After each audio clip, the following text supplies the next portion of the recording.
I believe my diagnosis of Sjogren's was kind of weird. I don't know because I wasn't like going to the doctor for different stuff as I see on the internet. As I pull different things together, like a lot of people were just going. They knew felt something was weird or whatever, and was going to doctors over a period of time.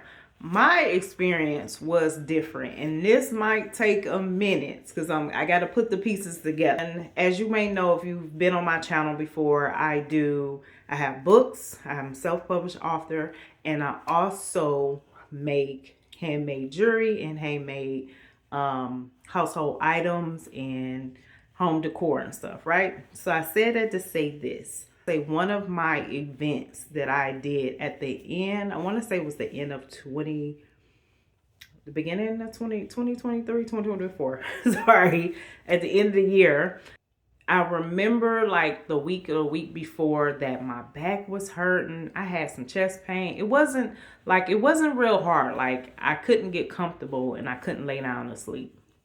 And so I do remember that.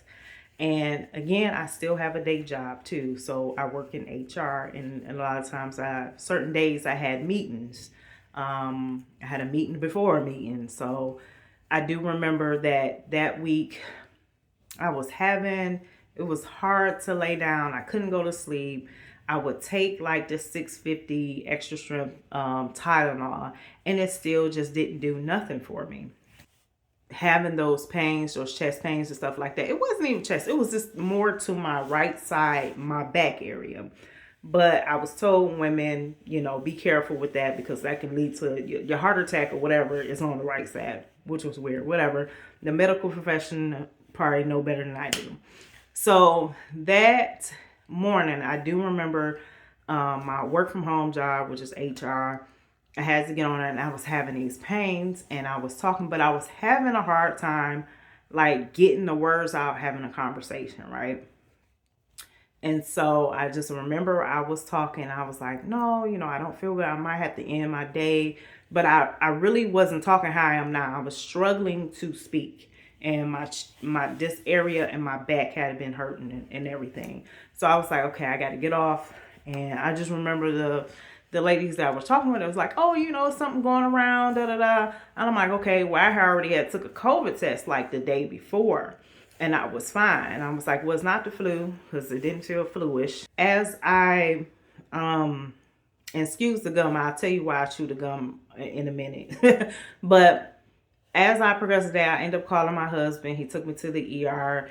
They gave me some aspirin, the chewable aspirin. And I had to chew like 3 or 4, I forget, And they gave me something else because the aspirin gives me acid reflux too. So they gave me whatever it was for acid reflux. I don't remember all the medical terms. I'm just telling my story. So when we got there, of course they did like a chest x-ray and everything. Long story short, they started releasing me. It was like, oh, you need to go see a cardiologist. You can have congestive heart failure. I'm like, whoa, wait a minute, doc. What's going on? So the aspirin did work at that time. So I'm like, what is going on? I was like, no, they was like, you need to call a cardiologist. They gave me 2 referrals and they released me. But at the same time, I'm like, hey, doc, my chest, this area is starting to hurt again. It's starting to get comfortable. I could not lay down flat or anything. So I was like, okay, do I still just take the aspirin? They like, yeah, you got to take so much. I think it was like either 3 or 4 chewable tablets or whatever. And so I left, went home, was on the way home, stopped and got some lemonade, but I was like, I really wasn't home because I spent like most of the day in the hospital. I get home, I remember telling my husband like, hey, I'm about to try to lay down. My son was there too. I'm about to try to lay down. But again, I can't lay all the way back. So I'm sitting up in the bed with pillows prompt. I do remember, I don't know how much time that prompt went by, is that I remember calling for my husband and saying, I'm really hot. I got really extremely hot. And I'm like, I'm hot. I feel like I'm about to pass out. I'm calling him. He's like in the front of the house. I'm in the back. And so he comes. I just remember him telling my son to get some water. And next thing you know, I remember talking to him like, yeah, we got to go, go to Aruba. I don't know what I was talking about, like going on a trip. I got the passport, we got to go, you know. I do remember that, but I was on the floor. But then next thing you know, I remember opening my eyes and I have like 4 or 5 the DM texts in the room over me. I'm like, what is going on? So I had passed out twice, and I do not remember passing out, period. So I passed out twice. They rushed me back to the hospital, and my husband and my son was there too as well. So my husband and my son was helping, you know, get the emergency service and stuff like that for me. So I went back and they end up keeping me over the whole weekend. Like, while I was in the hospital, one, they checked for blockage. You know, they go through your risk and go through there. You kind of partially wait for that. Didn't have any blockage. They ran other tests and stuff. And hey, what I forgot to say during the original video, during my hospital stay, yes, I did many tests, but I also did a lot of different types of skin. So there was a neurologist that they made me see because I had passed out twice. They wanted to make sure my brain was still functioning and everything. And since I didn't remember the incident as well. So there was a neurologist there at the time. I also did a head MRI. Everything was cool. I'm fine. And I also got to see him, the neurologist, afterwards, and I did more tests at home. Hopefully I put that picture somewhere. All right, back to the story. And they just said, okay, you need to see the cardiologist. Now I had already, before all this, I had already made an appointment, but I had made, remember I told you they gave me 2 referrals for 2 different cardiologists. So just so happened the one I made an appointment with did the cardiac cath. That's what it's called. And I was like, okay, well, I'm going to go see him since he did the cardiac cath. Went to go see him, did the blood work. So I was like, do I need to still take the medicine? You know, my chest is still hurting. This is weird. You know, I say chest, but it was just like my right back area or whatever. So they like, no, he like, you fine. And I felt like he was kind of brushing me off. Like, oh, no, you fine. You probably don't need to take the aspirin, whatever. And I was like, okay, well, what's going on? He was like, well, something about, I did a CAT scan too. And he was like, it's in, you know, when they do the CAT scan, it's kind of like in splices. So it looks more than it is. And I'm like, oh, okay, whatever. I don't know what that means. So I'm asking questions like, what is going on? What does this mean? And he's like, oh, we're going to need to run some, you know, more tests, go home, you know, medicine, blah, blah, blah. I feel like he was rushing me out the office and whatever. So then when I did some tests, and I guess when they came back, he ended up saying, hey, you need to go back to do some more blood work. And like, you got some information, something is causing some type of inflammation. So that's how I got the referral to the rheumatologist. And I'm going to say disclaimer here. I've been referred to, well, I've been referred to the cardiologist, of course, the rheumatologist, but I have changed the doctor twice. Don't be afraid to change your doctor if they're not listening to you or not hearing you or rushing you, or you waiting in the office 2-3 hours and you sit with them for 5 minutes and you're like, hey, you know, you got to be able to understand and they be able to break it down. So that's how I got for the rheumatologist. When I went to the rheumatologist, they still didn't know what was wrong with me. So they ran like a whole panel of tests. And to see where it was like, well, the cardiologist ran some tests, but it needs to be more thorough. So I just remember looking at the report where they was running lupus, they was running Sjogrens, they was running Western something. They was running all these tests. And I didn't know, but I had to wait. And the thing was, you had to be patient. So I had to wait and come back and see the test results. Like, I can see them, I could Google them and try to figure out, but I didn't know what they meant. And I remember I did have a trip, like for my birthday, it was December, that January. I was like, I'm still going to Orlando, you know, for my trip or whatever, for my birthday trip. I just wanted to go to a trip like, dude, I kind of felt like I was going to die. You know, that's how serious it was.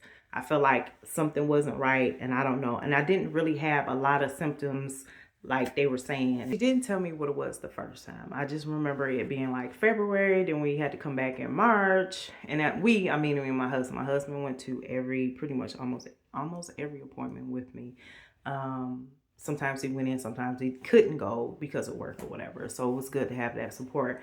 And I remember I didn't get a diagnosis till like that March, to say this is what it is. And the thing about when I say make sure your doctor is communicating and have clear understanding, the first rheumatologist that I had to wait. Her wait time was crazy. Like I literally had to miss work because the wait time was crazy. Like sometimes I can take like a day, a half a day or whatever. Well, her wait time was like I waited in the office like an hour and a half. I waited in the room, the appointment room for like another hour. And then when she communicated like I knew what was going on. She was talking to me like I knew what I had. And then she would send her medical assistant too, or whoever it was, the nursing assistant, that act like I knew what was going on. She was like, well, how's your dry eye? How's your dry mouth? And I'm like, at that time, I did not have. At that time, my eye was really watery, yes. My mouth, I didn't have dry mouth that bad at that time. So I had a very like dysfunctional, I thought it was, I actually thought it was allergies, because was known to have allergies. So that was another thing. I didn't get and then when they told me, I was like, Sjogrens, I'm probably pronouncing it wrong, but whatever, Sjogrens. When they told me, I was like, well, what's going on? What is it that I have? What is causing this information? So the thing was, let me bag up. I had fluid around my heart that was caused by some type of inflammation, which was the fluid was pushing pressure. So I felt it on everywhere and stuff, which was bad. Like, because I'm like, out of all places on my body, it's my heart, So Sjogren's is a real complex disease. Everyone will not have the same symptoms I have, and it moves around. Sometimes it's my back that's really inflamed. Sometimes it's my legs, it's my knees. I moved from one state to another, and my legs felt like they were on fire. I had to lay down. And sometimes I get really tired after just all I did was go to the store and pick up, a few things and come back, and I have to lay down. And sometimes I lay down on my lunch breaks. I take a nap, just to make, just to get through the day. And it's just different things that I do to cope. So I would say I said all that to help you understand how I got to the diagnosis. But to me, in hindsight, when I look back at different things that were happening to me, again, excuse me for the gum in my mouth, but it keeps my mouth moist. That, okay, maybe this was this back then, but it was like, when you look at it, it was one off. Like, I have like lost some teeth in the back, but it wasn't consistent. But like when I moved to Dallas, for some reason, my teeth started falling out, So I was just like, okay, as long as it's not in the front, we cool. And then like the thing with the eye, I had actually went to an ENT and to, figure out, I had popping, my ears was popping. This was way before this incident. My ears was popping, and he would be like, oh, your ears normal. I was like, all day? So I thought it was allergies, but it come to find out it was acid reflux that caused this acid reflux so bad that it made it feel like I had an ear infection, and no one could find the ear infection, but they were giving me medicine anyway, just prepare. That's another big red flag for me. Don't give me something if you don't know for sure.